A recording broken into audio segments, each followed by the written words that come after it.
Hi there, it's Jane with PoleFit Nation, and I'm going to show you one of my very favorite ways to take off your stocking in a standing position. It will look like this.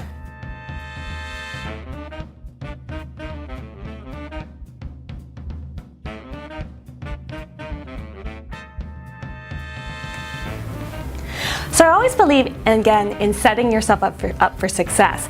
So you want to make sure that you take the end of your stocking, pull, elongate, and tuck underneath your toes. So we're going to slide the hand down, do a little love of the leg, slide the hand up. You could add a little hip circle here if you like as well. We're going to take one little finger, slide across, other little finger, slide across. Pass the knee, slide down past the heel. Good. You want to get past the heel first. Bring the hand to the side to give you support.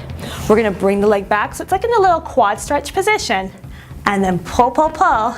And because you have it tucked in your toes, you can hold as long as you want and then release. It makes it look like you are flexible and bendy even when you're not. Let's try the other side.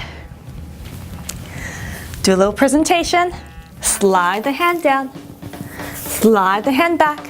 Add a little hip circle. Take a finger, slide across. Other finger, slide across. Pass the knee, pass the calf towards the heel, and a little bit past the heel. Hand comes to the side to give you support. Bring into a quad stretch. And pull, pull, pull. And you can even lean forward if you like. And release. That was a good one.